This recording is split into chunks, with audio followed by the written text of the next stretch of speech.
Não tem como uma oração coletiva não ser uma experiência coletiva. Juntos, unidos, orando por uma só causa, né?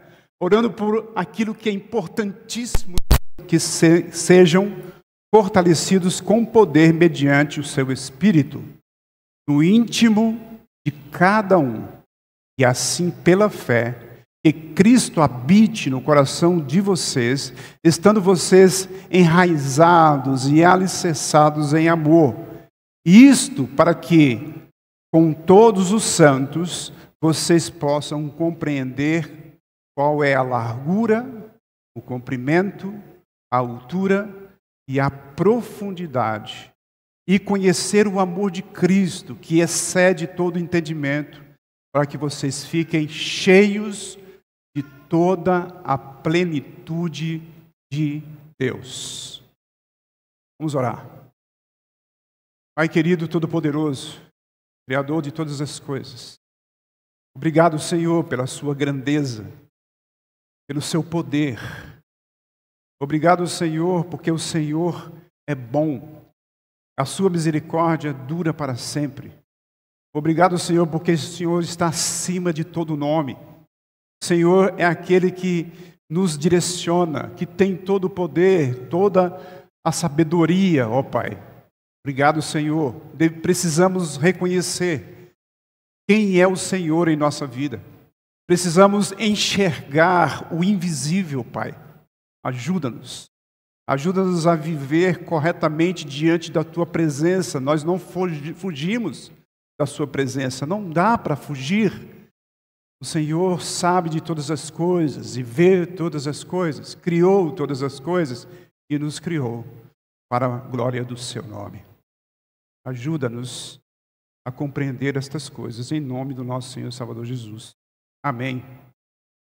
Quando oramos ao nosso Pai Celestial, esse versículo 15 que diz assim: de quem toma o nome de toda a família, tanto no céu como na terra, nós lembramos de onde vem a verdadeira unidade.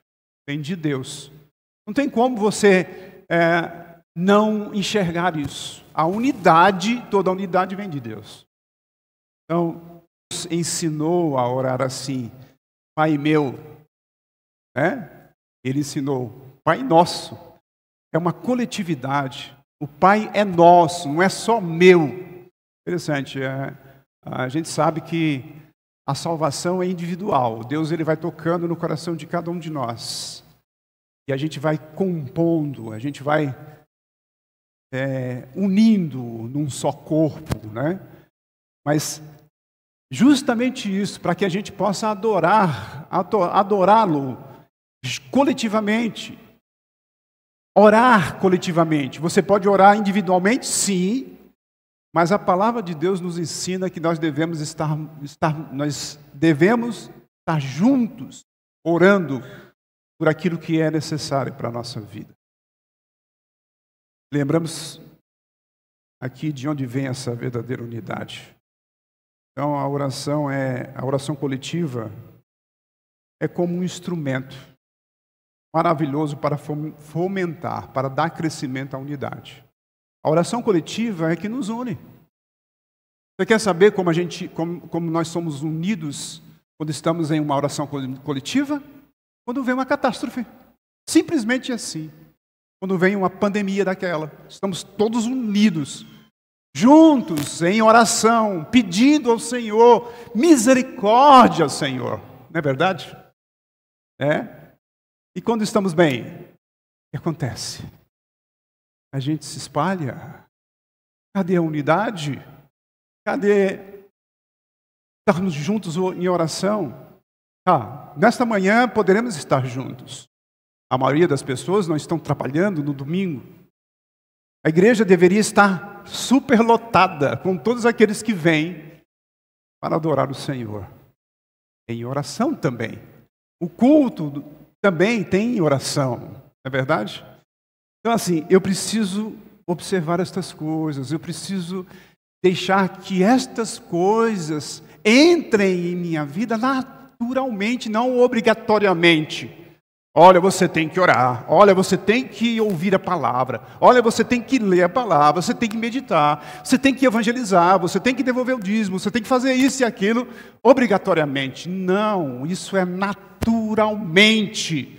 Isso acontece porque você se entregou ao Senhor pelo poder do Espírito de Deus, que lhe colocou fé no invisível, que você não o toca, mas ele existe, e você tem essa consciência de quem ele é para você, e você se entrega, você deixa-se ser levado por ele, conduzido por ele, para chegar a um objetivo final de estar com Cristo e ser igual a ele.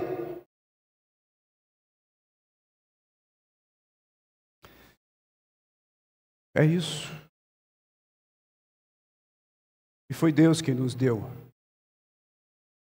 para que deixaríamos.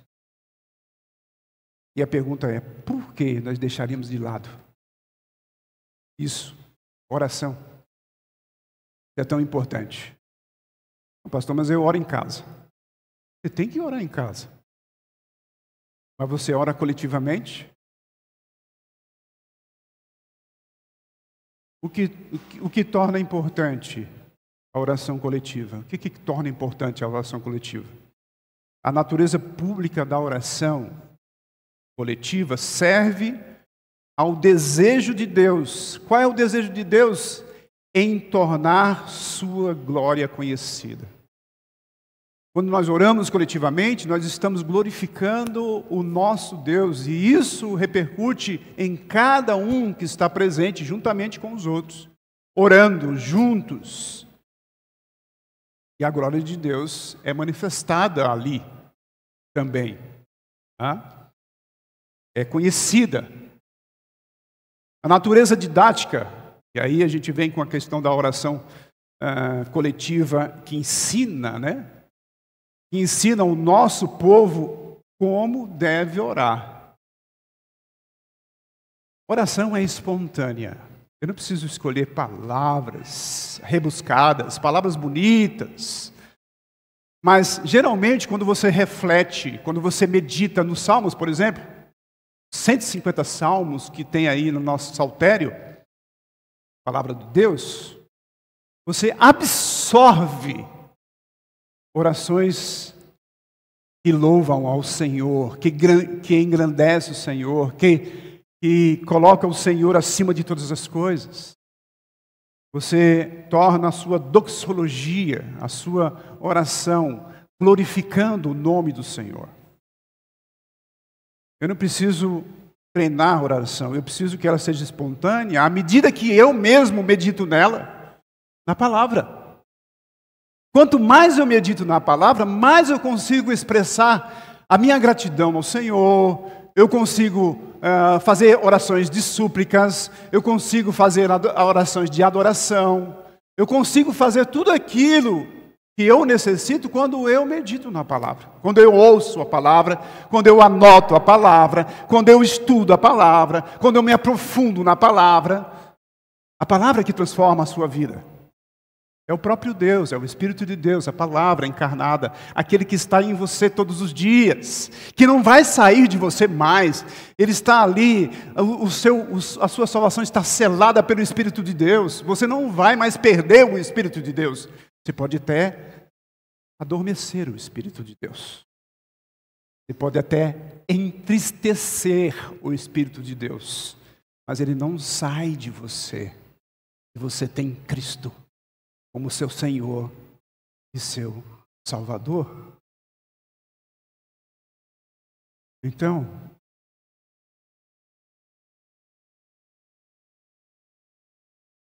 essa natureza didática deve fazer você sentir que a oração é tão importante e que a natureza comum da oração coletiva edifica a unidade. O que significa edificar a unidade? Nós crescemos juntos, queridos. Nenhum cristão cresce separado do outro. Nós somos um corpo e dependemos uns dos outros. Onde a mão depende, o braço depende da mão, onde o pé depende de todo o corpo, de todo o conjunto, de toda a unidade. Então não tem como você se separar. Você tem que se ajuntar. A oração edifica a unidade por meio de uma voz compartilhada dirigida a Deus. Sobre o que devemos orar coletivamente? Presta atenção. Portanto, se a oração coletiva é tão importante, deveríamos ser resolutos naquilo sobre o que oramos. Por exemplo, podem ser tópicos como 4 tópicos, pelo menos 4 tópicos. Você deve orar por adoração. Segundo, por confissão. Terceiro, ações de graças. E quarto, súplicas. Não necessariamente nessas ordens. Mas você precisa orar, principalmente por esses 4 pontos importantes na sua vida: adoração, confissão, ação de graça ou ações de graças e súplicas. Isso daí seria como um esboço para a oração coletiva. Nós veremos só 2, bem rapidinho: adoração e confissão. Tá? Portanto, com o alvo de moldar deliberadamente nossa oração coletiva, que a gente precisa aprender isso, nós devemos seguir cada um desses tópicos. Tá? Por experiência de igrejas saudáveis, esta prática tem sido considerada proveitosa. Por que é proveitosa? Porque eu começo a absorver aquilo que vai me edificar, que vai edificar o corpo de Cristo, eu e meu irmão que está do meu lado. Isso edifica a nossa vida e torna a igreja naturalmente saudável. Quando eu não faço isso, eu estou negligenciando isso, eu faço muitas outras coisas. Mas talvez eu não estou consolidando, não estou fortalecendo o corpo, se eu não ajo dessa forma, se eu não reconheço a soberania de Deus, se eu não conheço que Ele pode fazer todas as coisas, que Ele é justo, que Ele é amoroso, mas que Ele pune os seus filhos quando os seus filhos estão errados, para poder andar na linha. Ele faz isso com você, Ele faz isso comigo. Ele não fica alheio a isso. Enquanto você está fazendo coisas erradas e acha que não está acontecendo nada, vai chegar um ponto em que o Senhor, na sua infinita longanimidade, Ele espera, mas chega um momento em que Ele diz assim: eu preciso corrigir meu filho, porque ele está andando no caminho errado. Ah, mas ele é negligente e está deixando você. Ele quer que você aprenda por si só, com os seus próprios erros. Mas é melhor que você aprenda com os erros dos outros, porque os seus próprios erros é muito desastroso. E isso tudo tem a ver com oração.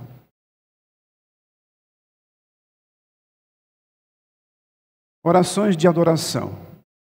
Agradecemos a Deus mais facilmente quando as coisas que Ele faz, com as coisas que Ele faz, do que com quem Ele é. Não é verdade? A gente agradece ao Senhor todos os dias. Senhor, obrigado pelo alimento. Senhor, obrigado porque o Senhor arranjou meu trabalho. Senhor, obrigado porque agora eu tenho mais dinheiro para pagar minhas contas. Obrigado, Senhor, por isso, pela minha saúde. Obrigado, e você vai...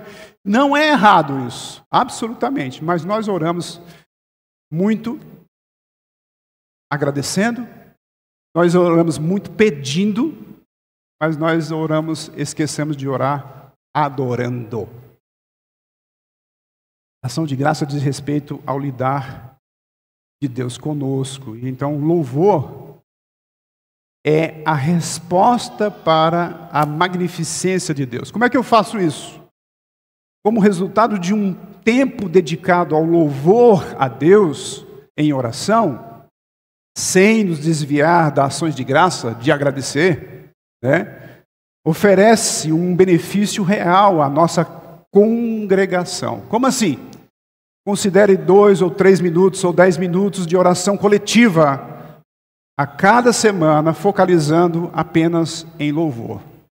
Como assim? Quer dizer que eu preciso gastar 2 minutos, ou 3 minutos, ou até 10 minutos, falando que Deus é grandioso, que Deus é poderoso, que Deus é onisciente, onipotente, que Deus é excelente para mim, que Deus é um Pai, é o meu Pai, que Deus fez todas as coisas por mim. Eu preciso enxergar Deus acima de todas as coisas, eu preciso louvar o nome dEle, eu preciso glorificar o nome dEle. Então, uma parte da oração tem que ser você glorificando a Deus. Senhor, o Senhor é bom, o Senhor é misericordioso, o Senhor não faz aquilo que o Senhor deveria fazer comigo, o Senhor é incomparável. E você vai usando os adjetivos que vocês têm observado na palavra, que tem absorvido na palavra quando você está meditando nela, quando você está lendo ela, e você vai transformando sua mente, o seu coração, para você, naquele momento de oração, você diz assim: Senhor, o Senhor é incomparável, o Senhor me ama, o Senhor faz tudo por mim, ó Pai, eu preciso reconhecer a sua grandeza, a sua superioridade. E em segundo, hoje, a oração é de confissão. Muitas vezes as nossas orações de confissão se tornam uma mistura de confissão, súplicas, de perdão a Deus, de ações de graças por nosso perdão em Cristo. Isto acontece nos nossos cultos mesmo. A gente expressa tudo isso misturado, né? Mas é interessante que nós devemos dedicar vários minutos também a considerar o horror das nossas ofensas para com Deus. Horror das nossas ofensas para com Deus. Considere o que você fez ontem contra Deus. Pense, medite o que você fez ontem contra Deus.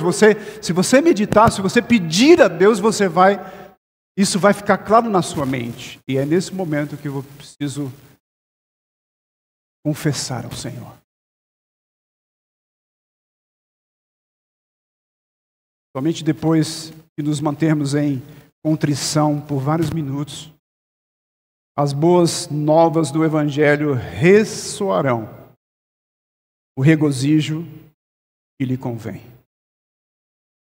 Quando você refletir no seu pecado e pedir perdão ao Senhor, você vai refletir melhor no Evangelho que você está ouvindo. Você vai refletir melhor nos ensinos bíblicos que o Senhor está usando um servo para ministrar a você. Você vai abrir mais o coração e mais a mente. Porque o que nos impede de ter uma comunhão plena com Deus é a falta de confissão de pecado. Quando eu não confesso o meu pecado para Deus, simplesmente para Deus, Ele já sabe. Ele sabe de todos os seus erros, de todos os seus passos. Ele já sabe o que você tem feito de errado. Você que precisa ter essa consciência e olhar para você mesmo e pedir a Deus: Senhor, prescruta o meu coração. Mostra o que há em mim, algo contra o Senhor. E eu te peço perdão. Adoração e confissão. Tem que ter esses itens na sua oração. Amém? Vamos orar. Senhor nosso Deus, perdoa os nossos pecados. Ó Pai, pequei somente contra Ti. Somente contra Ti pequei. Deus, nós sabemos o quanto erramos, mas queremos esconder de nós mesmos, esconder do Senhor essa impossibilidade. Pai querido, que nós possamos, ó Deus, reconhecer a Sua grandeza através da oração. Que nós possamos, ó Deus, pedir perdão ao Senhor. pelo horror do pecado que ainda espreita em nós. Ó Deus, tem misericórdia. Derrama sua graça. Tudo isso nós pedimos e agradecemos em nome do teu Filho Jesus. Amém.